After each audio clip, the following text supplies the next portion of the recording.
The starship Asterisk, Eternal Harmony Asterisk, glided through the darkness of space. Captain Zixtel stood on the bridge, his thin blue fingers tapping on the control panel. His large eyes blinked slowly as he watched the stars. "Captain, we have found something strange," said Officer Mila. Her voice was soft but excited. "There is a small ship ahead. It has life forms we have never seen before." Zixtal nodded. This was normal work for the Galactic Council. They found new species all the time. Most came from gentle worlds with mild weather and few dangers. "Bring them in," he ordered. 3 hours later, Zixtal stared at the creatures in the meeting room. They called themselves humans. They had 2 arms, 2 legs, and walked upright. Their skin came in different shades of brown. They had hair on their heads. They looked simple enough. But the ship's doctor, Vreen, was very upset. "Captain, these beings are from a death world," Vreen whispered, showing Zixtal the medical scans. "Look at their bones, so thick and strong. Their muscles are dense. They have backup organs. Their blood can fight off poisons and diseases that would kill us in minutes." Zixtal looked at the humans again. They were smiling and talking with his crew. They seemed friendly. But now he noticed other things. The way they moved, quick and sure. The easy strength in their hands. The alert eyes that missed nothing. "They say they are just miners," Vreen continued. "They got separated from their mining fleet." "Mining fleet, Captain. That means there are more ships. Many more humans." One of the humans, who had told them her name was Sarah Chen, approached Zixtal. She was shorter than him, but somehow made him feel small. "Thank you for your help, Captain," she said in the trading language the Council used. "Our ship was damaged in an asteroid field. We didn't expect to find other intelligent life out here." "Your world," Zixtal said carefully. "Tell me about it." Sarah smiled. "Earth? It's beautiful. We have oceans and mountains, deserts and forests. The weather changes a lot. Some places are very hot, others very cold. And the animals, all kinds. Some are dangerous, but we learned to deal with them long ago."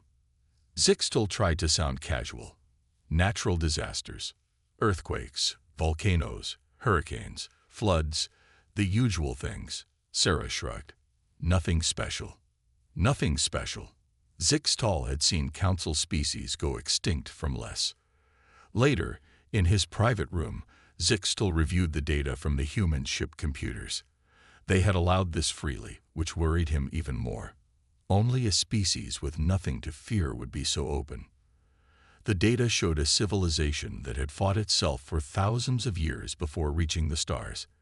They had survived plagues, world wars, climate disasters, and near hits from asteroids.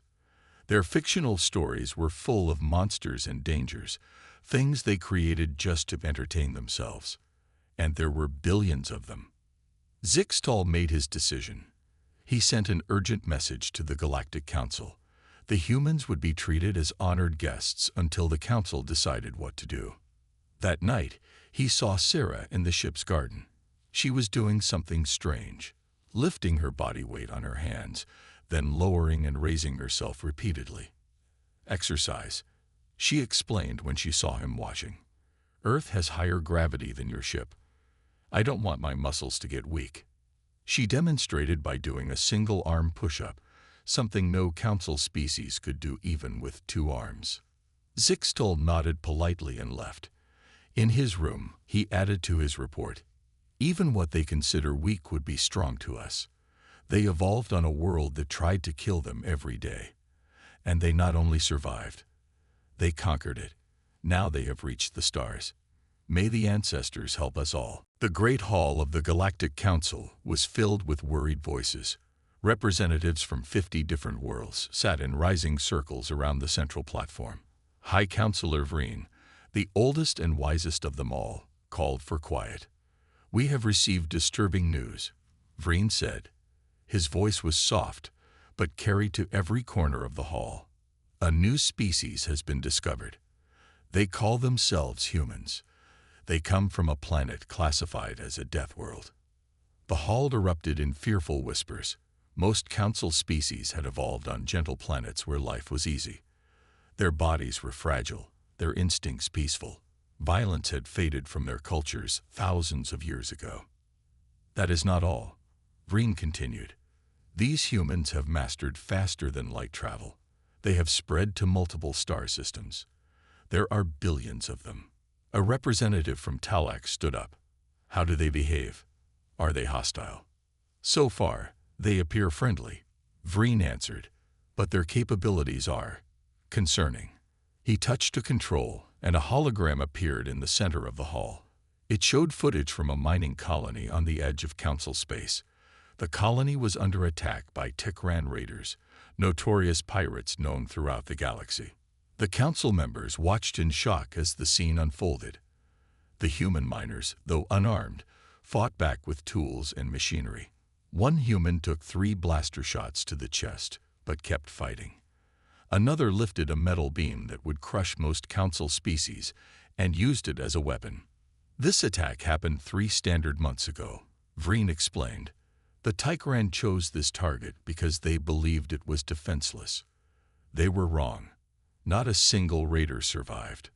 Silence filled the hall. Commander Kvex of the Enforcer Corps stepped forward. The Enforcers were the closest thing the Council had to a military, mercenaries recruited from the few moderately dangerous worlds in known space. High Counselor, I have studied this footage carefully, Kvex said. His scaled skin reflected the light as he moved. These humans were not soldiers. They were ordinary workers. Yet they displayed fighting skills that match our best enforcers. What do you suggest we do? Asked Vreen. We have 3 options, Kvex replied. First, we could try to contain them, limit their expansion and access to council technology. Would that work? Someone asked. Kvex shook his head. They already have faster than light travel. Containment would be difficult and might provoke them. The second option, preemptive action. Kvex's voice was flat. Strike before they become a greater threat. The hall grew tense. The council had not authorized a preemptive strike in 10,000 years. And the third option? Vreen asked quietly. Integration. Bring them into the council. Make them allies rather than potential enemies. Vreen thought for a long moment. I propose we send an envoy to Earth. We will offer friendship and assess their true intentions. He looked at Kvex. Commander, you will accompany this envoy. Your experience will be valuable. After the meeting, Vreen pulled Kvex aside. Your public mission is diplomacy, he said softly. Your real mission is assessment. Determine if humans can be trusted or if they are a threat we must prepare for. Kvex nodded. And if they are a threat? Then may the stars help us all, Vreen said. Because if what we've seen is their miners, I cannot imagine what their warriors are like. Kvex left to prepare for the journey, his mind filled with images from the mining colony. In all his years as an enforcer, he had never seen anything like those humans. They fought not with training or technology, but with a raw, instinctive power born from evolving on a world that tried to kill them every day. For the first time in his career, Kvex felt something unfamiliar. Fear. The Council ship Peaceful Envoy entered Earth's solar system cautiously. Commander Kvex stood at the viewport, watching the blue-green planet grow larger. After 2 weeks of travel, they had arrived at the home of the Deathworlders. It's beautiful, said Ambassador Tila, standing beside him. Hard to believe such a lovely world could produce such formidable beings. Kvex said nothing. He was busy noting the human defense satellites and ships that surrounded their planet. Their designs were strange, practical and sturdy rather than elegant like council vessels, built to survive, not to impress. We are being hailed, announced the pilot. The humans are sending landing coordinates. The ship descended through Earth's atmosphere. Kvex felt the increased gravity immediately. His body, already stronger than most council species, felt heavy and slow here. How strong must humans be to consider this normal? They landed in a place called New Geneva. A small group of humans waited on the landing pad. Kivek studied them carefully. They wore simple clothes with no visible weapons, but he sensed hidden defenses everywhere. A tall human with dark skin stepped forward. "Welcome to Earth. I am Director Maya Williams of the United Earth Government. We are honored by your visit." Ambassador Tila performed the traditional council greeting. "We bring peaceful intentions and hope for friendship between our peoples." As they walked toward a large building, Kivek noticed something strange. The ground shook slightly. Some of the council delegates stumbled in alarm. "Just a small earthquake," Director Williams said casually. "Nothing to worry about." The humans hadn't even broken stride. They continued walking and talking as if nothing had happened. Kivek realized what this meant. On their world, the ground itself moved unpredictably, and they considered it normal. Inside the building, formal introductions began. Kivek observed silently, cataloging details. The human leaders were diverse in appearance, but shared an alertness in their eyes. The look of predators, or those who evolved alongside predators. Later, Kivek was given access to Earth's historical archives. What he found horrified him. These humans had survived wars that would have driven other species extinct. They had endured plagues, ice ages, and asteroid impacts. Each disaster had culled the weak and left the strong to pass on their genes. Yet despite their violent past, they had developed complex ethical systems and global cooperation. They fought fiercely, but could also show remarkable restraint. That evening, a reception was held in the delegates' honor. Kivek noticed a group of small humans, children, he realized, playing in an adjacent garden.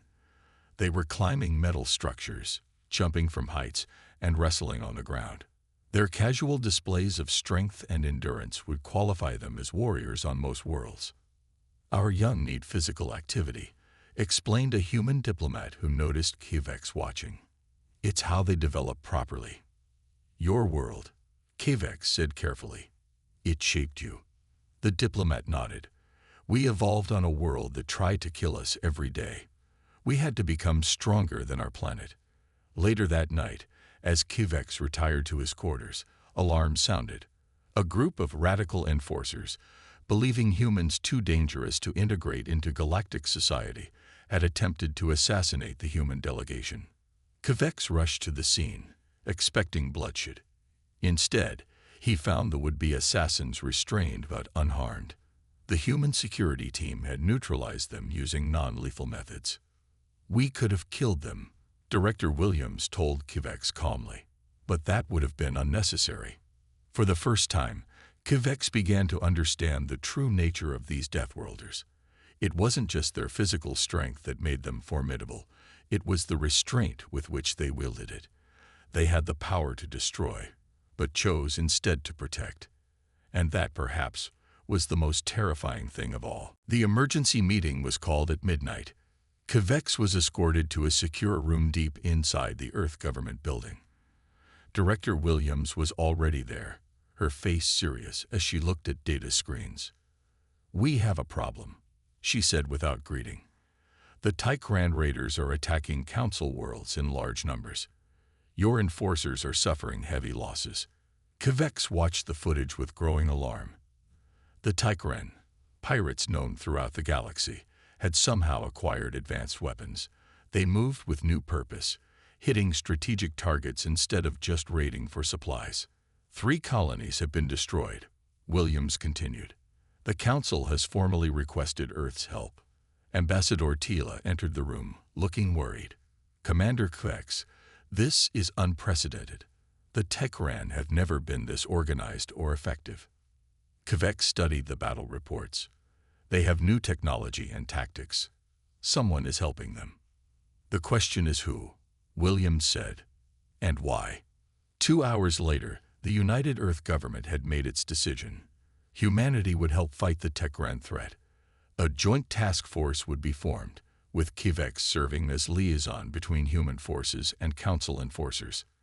Kivek was taken to a military base to observe the preparations, What he saw both impressed and disturbed him.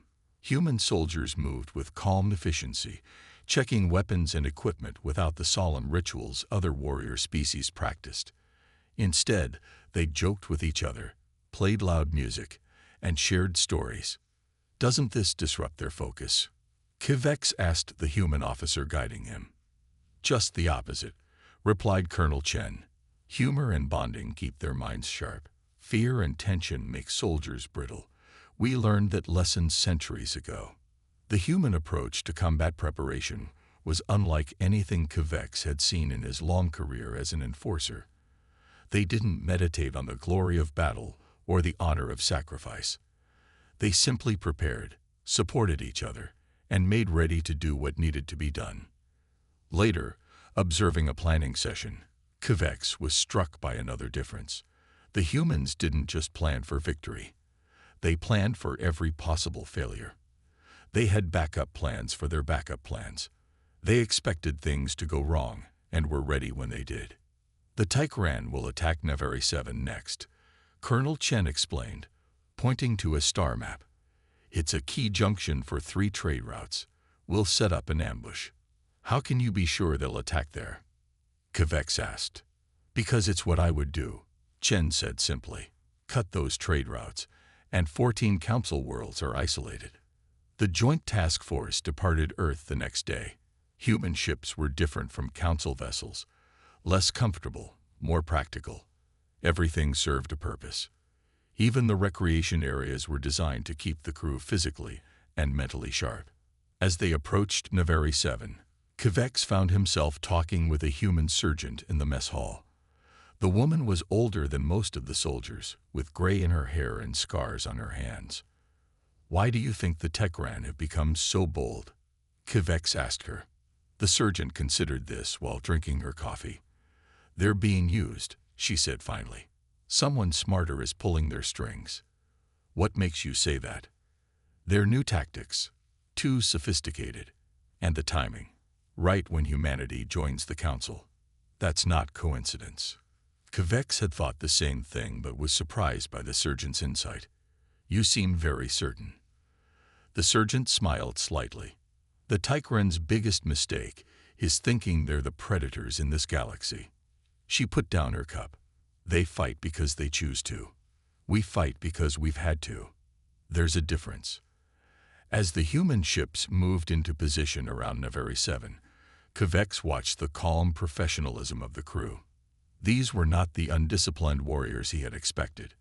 They were something far more dangerous, survivors from a world that had taught them to adapt or die. And now, the Taikran were about to learn why even veteran killers run when Deathworlders arrive. The human and council ships waited silently in the shadow of Navari 7's largest moon. Sensors were on passive mode. Nothing would give away their position.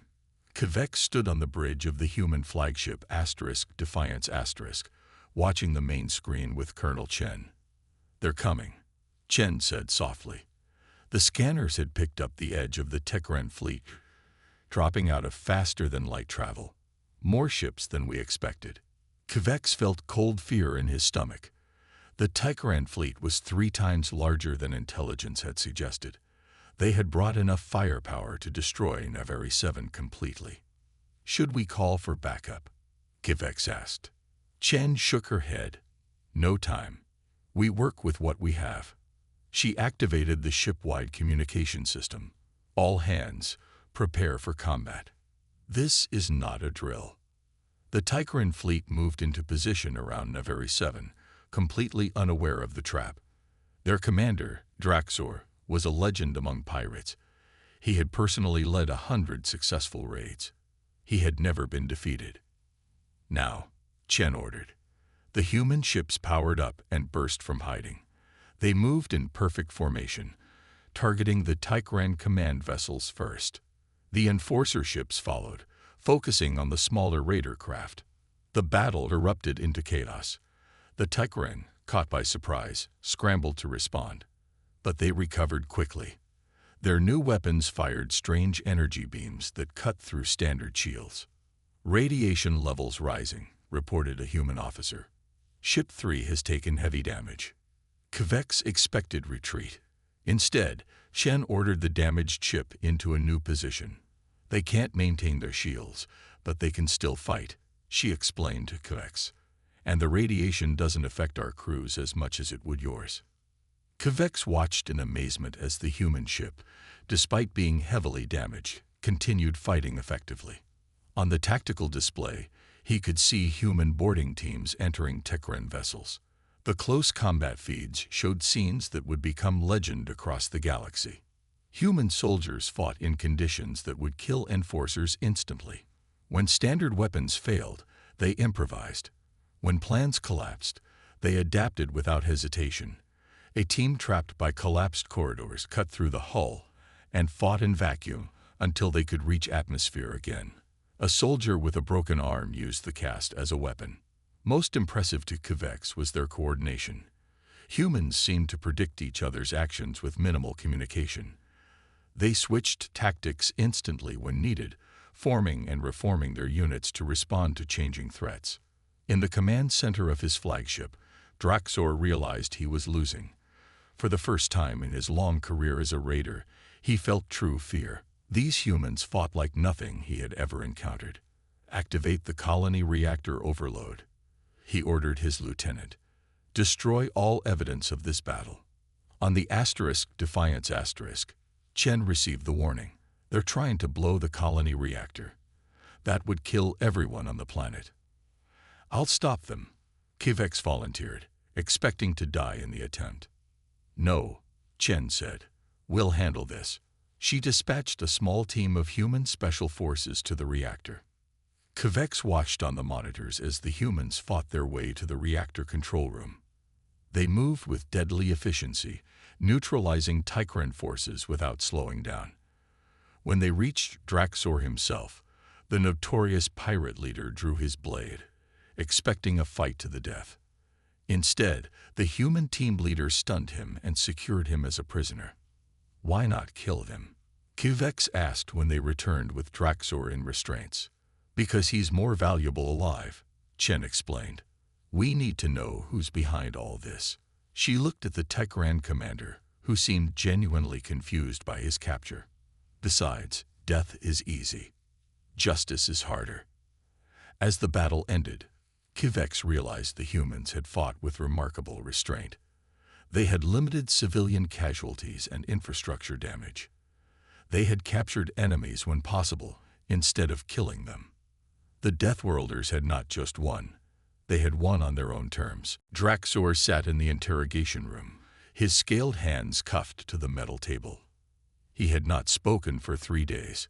Colonel Chen and Kvex watched through a one-way window. He's afraid, Kvex observed, but not of us. Chen nodded. He's more afraid of whoever was giving him orders. A human intelligence officer named Dr. Patel entered the room. She placed a cup of water before Draxor and sat down calmly. We know you're not working alone, she said simply. We've analyzed your ship's communication logs. You were reporting to someone. Draxor's eyes darted to the corners of the room. You don't understand. If I speak, they will know. They can't reach you here, Dr. Patel assured him. Draxor laughed bitterly. They are everywhere. They have been watching the council for centuries. After 6 more hours, Draxor finally broke. The truth was worse than anyone had imagined. The Tekran were merely puppets for a power called the Vexkar Dominion, a secretive empire from the galactic rim. They are a hive mind, Draxor explained, his voice trembling. Insectoids who believe individual thought is inefficient. They seek to absorb all intelligent life into their collective. The Dominion had been manipulating the Council for centuries, encouraging peace and demilitarization, while building their own forces. They had conquered dozens of worlds without the Council's knowledge. Why attack now? Chen asked, entering the room. Because of you humans, Draxor said. The Dominion encountered your scout ships centuries ago. They classified you as Apex Deathworlders, too dangerous to approach directly. Kvex and Chen exchanged glances. Humans had been spacefaring for less than 300 years. The Dominion had been watching them since the beginning. When you joined the Council, the Dominion decided they could not wait any longer. They planned to destabilize the Council, then attack before humans could fully integrate. Within hours of Draxor's confession, alarming reports arrived from across Council space. The Vexcar Dominion had launched a full-scale invasion.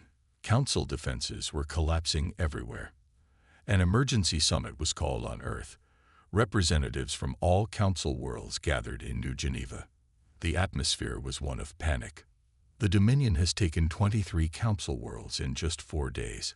Ambassador Tila reported, her voice shaking. Their technology is far beyond ours. Our enforcers cannot stop them. Director Williams stood up. Earth stands with the Council. We are mobilizing our full military capability. Kvex watched in awe as the human government shifted to war footing. Factories that made civilian goods were quickly converted to produce weapons and ships. Military reserves were activated. Scientists were reassigned to defense projects. The speed of human industrial transition was unlike anything the Council had ever seen. How can you do this so quickly? Kvex asked Williams. Practice, she replied grimly. Our history is full of sudden wars. We've learned to adapt fast. At a strategy meeting later that day, Kvex listened as human military leaders outlined their assessment. The Dominion avoids direct confrontation with us because they recognize what we are, General Santos explained, pointing to intelligence reports. They fear our unpredictability and adaptability. They have numbers and unity, another officer added. We have innovation and tenacity. Director Williams addressed the Council representatives directly. This isn't the first existential threat humanity has faced, not even the first this century. We survived climate collapse, asteroid impacts, and our own nuclear weapons. We'll survive this. For the first time since the invasion began, Kvex felt a glimmer of hope. The Council species had lived in peace so long they had forgotten how to fight. But beside them now stood a species born in the crucible of a death world, whose entire history was a battle for survival. The Dominion had avoided humans for centuries. Kvex now understood why. They were right to be afraid. 6 months into the war against the Vexcar Dominion, the galaxy had changed. Council species who had known only peace for millennia were learning to fight again. Human advisors worked with each species to discover and develop their unique abilities. Evolutionary traits once considered useless in peaceful times now became vital for specialized combat roles. Kvex, now an honorary captain in the human forces, led a mixed team of humans and Council species on special missions. Today, they crouched in the ruins of a once beautiful city on Talax 4, watching Dominion forces patrol the streets. Remember, the Hive soldiers can't think individually, said Maya, a human surgeon with burned scars across her face. Cut off their connection to the main mind, and they become confused. Kvex nodded. He had seen it happen many times now. The Dominion's greatest strength, their shared consciousness, was also their greatest weakness.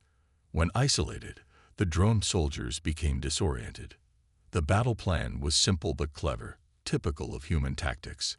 Kvex's team would plant signal jammers around the city center, blocking the hive mind's communications.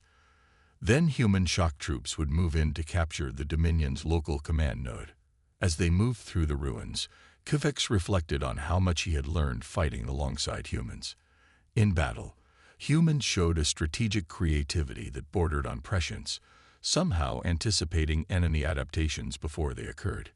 Between fights, they demonstrated compassion and emotional resilience that allowed them to process trauma that would break other species. In position, Maya whispered into her communicator, "Jammers ready." "Activate on my mark," came the response from Colonel Chen, who commanded the operation from orbit. 3, 2, 1, mark. The jammers powered up. Immediately, the Dominion soldiers in the streets began to move erratically, bumping into each other and dropping weapons. Without the hive mind's guidance, they couldn't function. Human troops swarmed into the city center, moving with the speed and precision Kvex had come to expect. They didn't kill the confused drones when possible, instead capturing them for study. By nightfall, the city was liberated. It was a small victory in a massive war, but an important one. Each captured command node revealed more about the Dominion's structure and plans. Later, on the ship returning to the fleet, Kvex found Maya staring at a star map showing Dominion territory. "Are you worried?" he asked. "No," she said, "but I am concerned about what happens after we win." "After?" She nodded. "Humans tried to leave war behind on Earth. We hoped space would be peaceful." Her eyes remained fixed on the map. "Now we've brought war to the stars instead." Kvex understood her concern. In just 6 months, humanity had transformed galactic warfare. Council species were in awe of human military capabilities. Some were becoming afraid of their human allies, seeing now what the Dominion had feared all along. Reports from the front lines told the same story everywhere. The Dominion, accustomed to enemies who either surrendered quickly or fought predictably, couldn't adapt to humanity's constantly evolving tactics. For the first time in their collective memory, the Vexkar experienced fear, an emotion their hive mind struggled to process. Intelligence indicated that the Dominion was massing its forces at Proxima Centauri, just one jump from Earth. They planned to strike at the heart of human territory, hoping to end the war in a single massive attack. "They're coming for Earth next," Colonel Chen told her officers during the briefing. "They think if they destroy our homeworld, we'll lose our will to fight." Maya smiled grimly. "They really don't understand humans at all, do they?"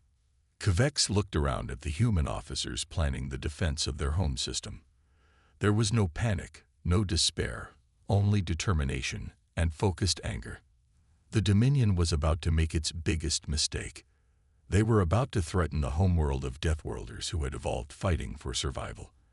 And even veteran killers knew better than that. 5 years after the Battle of Proxima Centauri, Kvex stood on a balcony overlooking the new Galactic Council headquarters in New Geneva.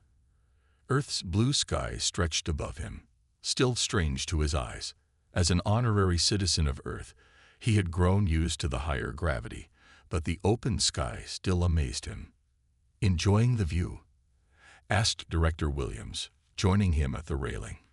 "Always," Kvex replied. "I never thought I would live on a death world." Williams smiled. "Most people don't call it that anymore." She was right. Death world had become an outdated term. Now planets were classified by their evolutionary pressure index. Earth scored at the top of the scale, which explained much about humanity. The Battle of Proxima Centauri had become legend across the galaxy. The Dominion had arrived with their central armada, 10 times larger than the human fleet. By all traditional military calculations, Earth should have fallen. Instead, humanity had revealed the full extent of their capabilities. They converted mining ships into kinetic weapons. They deployed experimental reality distortion technology that confused the hive mind.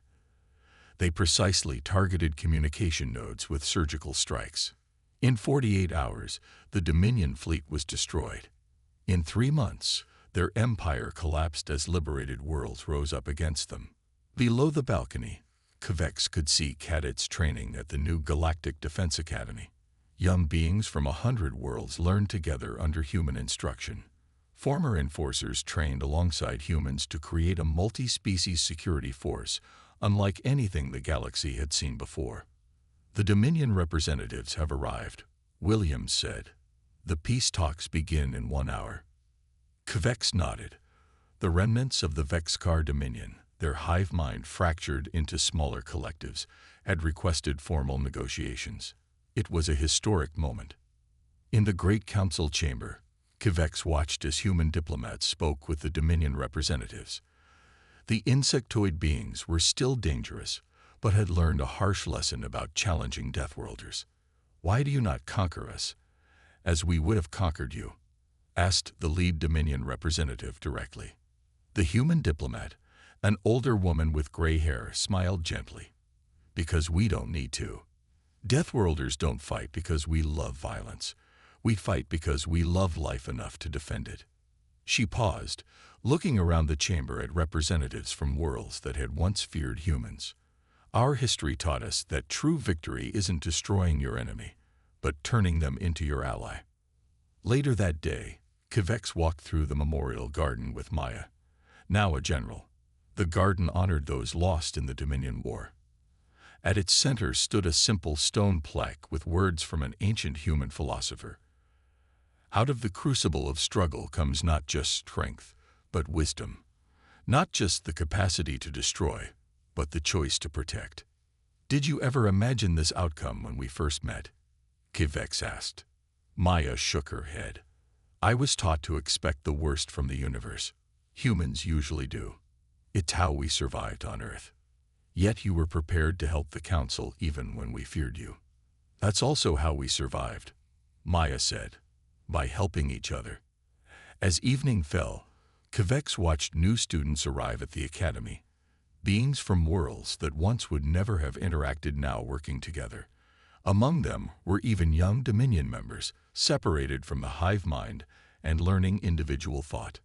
The galaxy's veteran killers had indeed run when the Deathworlders arrived, not just from fear, but toward a future they never imagined possible, under the protection of a species forged in the crucible of Earth.